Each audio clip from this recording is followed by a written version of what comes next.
सवाल किए हैं कि नमः शिवाय मंत्र बहुत पवित्र मंत्र है, लेकिन हम लोग जहीं पाते हैं वहीं करते हैं अशुद्धता के रूप में। एक बात आपसे मैं पूछना चाहता हूँ कि जहां मुर्दा जलता है स्मशान घाट में, वहां कौन रहता है? अवघड़। नहीं, महादेव ने अवघड़, जो कच्चा मांस खाता हो। और उस अवघड़ आपके दरवाजा पता है, उसको पैर छू के प्रणाम करते हैं। वो शुद्ध कैसे हुआ? जब वो अवघड़ कच्चे मांस खाता है, नोच नोच कर उस मुर्दा लाश को, लाश से, और वह आपके यहाँ आता है, उसे प्रणाम करते हैं। इसलिए कि वह जितने भभूत है, राख है, पूरा बदन में लपटे हुए रहता है। और जितने माला हैं देखोगे पूरा माला से जड़े रहता है। वह कुछ कुछ भी खाया, कच्चा मांस को, शराब पिया, वह लगा लेने से वह शुद्ध हो गया। रुद्राज दूसरों को शुद्ध करता है। गंगा जल छीटने से आप शुद्ध हो गए। आप क्या खाए क्या पिए, आपको पंडित जी एक बूंद छीट दिया, पवित्र हो गए, स्नान करेंगे उतने। तो गंगा जल दूसरों को शुद्ध करता है, रुद्राज दूसरों को शुद्ध करता है। भस्म रमाता है, जो जो उनके अस्थि से जो भस्म तैयार था, वह पूरे रमाता है, तभी आप प्रणाम, वो शुद्ध हो गया है। भले कांचा मांस खाता हुआ उघाड़े खाएगा, उसका भोजन है, उसका भोजन है तो खाएगा ही। तो वह मंत्र जो है नमः शिवाय जो दिया हुआ है शुद्ध है। कहाँ रखा था नमः शिवाय मंत्र को? चश्मा पहनते हैं, खोल बना के रखते हैं। जब यूज करना है तो खोल समेत नहीं पहनते हैं, खोल से निकाले चश्मा पहन लिए, एक दीदी चश्मा पहने हुए हैं। और जब जरूरत हुआ तो निकाल के खोल में रख देते हैं। तो नमः शिवाय जो मंत्र है ओम में समाहित हो जाता है। आपको यूज करना है। जब गुरु जी बनाए हैं, गुरु बनाए तो प्रणाम करना होगा। आप भी स्कूल में पढ़ाने जाते हैं, बच्चे आपको प्रणाम मैडम बोलते हैं। क्यों बोलते हैं? कि गुरु बनाए, आपसे ज्ञान पाने। इसके पहले भी एक विषय हमारे को डाले थे कि इतने सारे देवता हैं और शिव ही गुरु को नहीं बता पाए। वो आखिर 84 को देवता में शिव ही गुरु क्यों? यदि कोई डॉक्टर साहब कहे कि मुझे पढ़ा दीजिए सर, तो डॉक्टर साहब के पढ़ाने काम नहीं है, वो रोगी देखते हैं, उनको रोग के बारे में, इलाज के बारे में। हमसे को कहे जरा ढोलक बजा दी, तो हमको उसके बारे में जानकार नहीं। तो यह पढ़ाने का जो विद्या है, जो यह ज्ञान देने का जो विद्या है, मात्र के भगवान शिव के ही है। ऐसा नहीं कि कोई जानते नहीं है। 84 को देवता में पढ़ने नहीं आता है, हम भी कुछ पढ़ा सकते हैं, लेकिन मेरा काम पढ़ाने का नहीं है। कोई कहेगा कि भाई आप मेरे बच्चों को पढ़ा दीजिए ना, कहे ना दीदी मेरे पास टाइम नहीं। जो कोचिंग खुला हुआ है मास्टर, वहां जाके भेजिए, वहां एडमिशन, उनका स्पेशल काम है पढ़ाना, वहां बच्चों का एडमिशन कराइए, वो जिम्मेदार लेंगे। दूसरी बात, गुरु जो है से अपने शिष्य को जिम्मेदार लेते हैं, भगवान शिव जिम्मेदारी नहीं लेते हैं। अब भगवान को पूजा करने जाते हैं शिवालय में, तो जो भी मांगी, चोर जाएगा, बदमाश जाएगा, सबको देंगे कतेबा मस्तु। किसी को ने भगवान शिव ने नहीं कहा कि तुमको यह चीज नहीं देंगे। लेकिन मांगने वाला चोर है कि बदमाश, महादेव नहीं देखते हैं, ले जाओ। चोरी करने के लिए भी कहिए कि आज महादेव बैंक लूट के ले आऊंगा, तो दोनों चौके कि जाओ तुम बैंक लूट लो। तो सबको जाता है शिवालय में। लेकिन यहाँ जब गुरु बनाए हैं तो यहाँ उस तरह की बात नहीं है। यह गुरु दीदी, आप भजन के दीवाने हैं ना, इसलिए चर्चा फ्लोप करते जा रहा है। हम लोग को चर्चे के दीवाने बनना है, भजन के दीवाने बनना है। बताइए, तो भगवान को हम लोग गुरु बनाए, इसी भगवान को गुरु बनाए, भैया गुरु पद पर बैठे, एक ज्ञान की दाता पर बैठे। अब इनसे आप मांगने चलिए, संतान दीजिए, महल दीजिए, गाड़ी दीजिए, तो देने का काम नहीं। मंदिरों में जाइए ना, वो दुकान खोल के बैठे हैं। यहाँ गुरु के दाता अपने पद पर, ज्ञान की दाता बैठे हैं। तो हम लोग गुरु जिम्मेदारी लेते हैं, मांगने की जरूरत गुरु से नहीं है, अपने चेला को जिम्मेदारी। जैसे बच्चों को आप एडमिशन कराते हैं स्कूल में, तो वह मास्टर को जिम्मेदारी हो जाता है, समय से आप टिफिन भेजते हैं, समय से बच्चा स्कूल में जाता है। और वही बच्चा को एडमिशन स्कूल में नहीं, तो कोई जिम्मेदारी गुरु जी का नहीं है, चाहे बच्चा खेलता हो। जैसे ही आपका एडमिशन बच्चा डीबी में होगा, उसी तरह से गुरु के ऊपर मानो जिम्मेदारी लोड हो जाता है। गुरु जी जिम्मेदारी लेते हैं कि आपका बच्चा को बड़े समय पढ़ाऊंगा। उसी तरह से भगवान को आपने गुरु बनाया, तो गुरु बनाए तो गुरु अपने चेला के जिम्मेदारी देते हैं कि मैं अपना जैसा बनाऊंगा, नहीं बनाऊंगा तो कम से कम ठीक ठाक रखूंगा। इसे मेरे जैसा नहीं बन पाए तो कम से कम अच्छा रहे मेरा चेला, जहां भी रहे अच्छा दृष्टिकोण से। तो हम लोग का काम क्या है?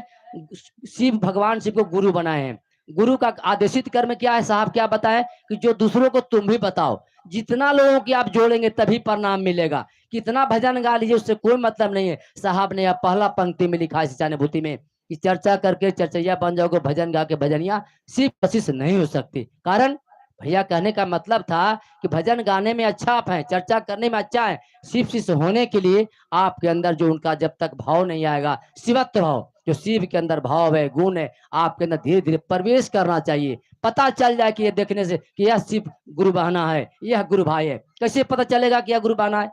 उसके भाव आचरण उस तरह का होना चाहिए। कैसे आचरण होगा? जब ये आप 3 सूत्र कहते हैं, दया चर्चा नमः शिवाय, ये करने से आपका मन गुरु के प्रति टिके, आपका मन जितनी इसमें खराब चीजें निकलते चला जाए और बढ़िया चीज समाहित होते चला है। लेकिन ऐसा नहीं होता है। आने से पहले ही हम लोग मन में बैठाते हैं कि आज भजन गाएंगे, अच्छा नहीं मिलेगा, दो इनको बात बोलते चल जाएगा। रूस के भी कितना लोग चल जाते हैं। नहीं, मन यह मानसिकता को, इस मन तक मानसिकता को यह बना के लेके आए कि जो भैया दीदी बताएंगे उस बातों पर चलना है, और उस बात पर चल के तभी आपका मन शिव से जुड़ेगा। आपका मन शिव से जुड़ना है।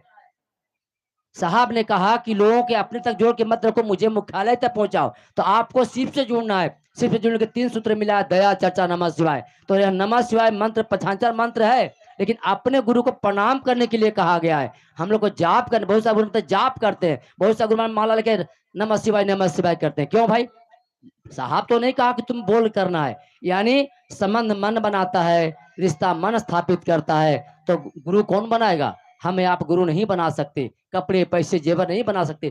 रिश्ता मन बनावेगा, गुरु मन बनाता है। इसीलिए आपको चाहिए कि गुरु से लगाव करना है, तो रिश्ता मन गुरु जोड़ेगा आपका। इसे जब गुरु से लगाव आपको लग जाएगा, तो कोई कुछ कहे, अपने गुरु कार्य में आप चलते रहेंगे और अच्छा चर्चा करेंगे, लोग की दुनिया ही। आज दीदी और भैया नीलामानंद और हरनंदन जी आज पूरे देश में, विदेशों में, हर जगह उनकी नाम को गाथाएं गाते। क्यों?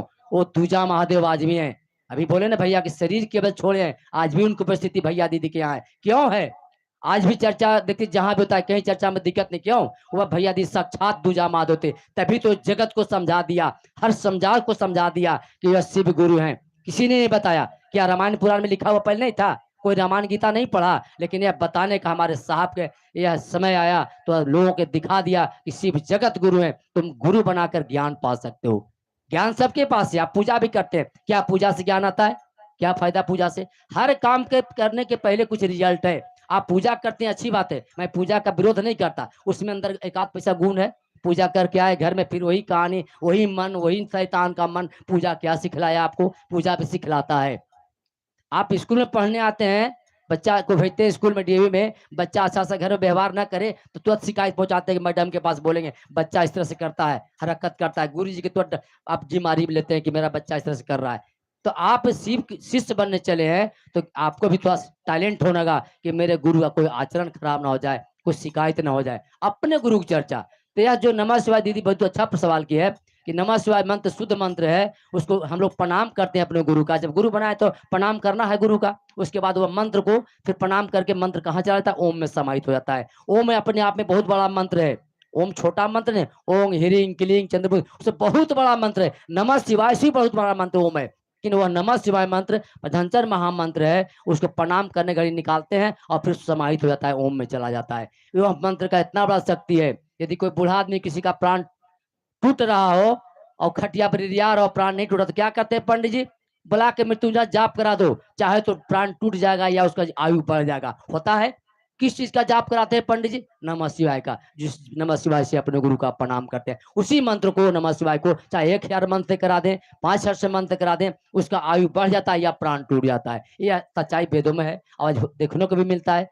तो बताइए, नमः शिवाय मंत्र आप सुबह शाम कर रहे हैं, आप में रिजल्ट नहीं आ रहा है, आप में कोई चेंजिंग नहीं आ रहा है, तो गुरु शिव कैसे आपको हो रहे हैं? कैसे पता चला कि मेरे गुरु शिव हो रहे हैं? खाली भजन गाने से, चर्चा कर नहीं। भैया साहब ने कहा तुमको भजन गाना है? साहब तो बस 3 काम बताएं कि जो तुम करते हो तुम दूसरों को बताओ। साहब की आकाशवाणी यही नहीं हुआ था कि हरिंदर तुम जो करते हो लोगों को बताओ, हर एक जनमानस को। तो हम आप भी वही काम कीजिए कि भैया दीदी जितना अनजान के बताएंगे तभी रिजल्ट मिलेगा। ऐसे कितनों भजन गाएंगे, अब घोड़ा घाट के बाद रोड तक कोई नहीं पहचानेगा जब तक चर्चा नहीं करेंगे। चर्चा कहाँ सीखेंगे? वह गुरु का भाव होगा, शिवत्व भाव होगा, जो शिव के अंदर गुण आप हम अंदर आना चाहिए। कैसे होगा? जब गुरु से प्रेम हो जाएगा।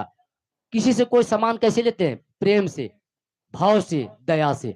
ऐसे कोई अकाल के बोली नहीं देगा। अभी कोई मांगे, बीमार आप हैं कि मुझे 5-6 रुपए कि नहीं देंगे, काहे? उसका मन देने के भाव में नहीं है। और जब वह शुभ शाम के पास जाइए, अच्छा दीदी ले, उसका भाव देने के नहीं है। तो आप दया मांगते हैं अपने गुरु से, आपका मानसिकता दया की स्थिति में भी नहीं गया है। दया इसीलिए मांगने के लिए कहा गया है कि आपका दया मांगते मांगते मन दया की भाव में चला जाए, दया करने लगे किसी में मन कहाँ करता है। ऐसा मन है सिर्फ अपने लिए।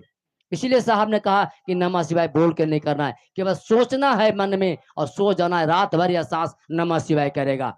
बोल के नहीं करना है, मुंह तो बहुत कुछ बोलता है, करता कुछ नहीं है। जो ज्यादा बोलता है वो गरजता है, वो बादल गरजता है ना, वो बरसता नहीं है। इसे साहब का बोल के नहीं करना है, केवल सोच लो नमः शिवाय और महादेव का चित्र याद करो। रात भर या सांस अंदर जाएगा तो नमः और निकलेगा शिवाय। रात भर या सांस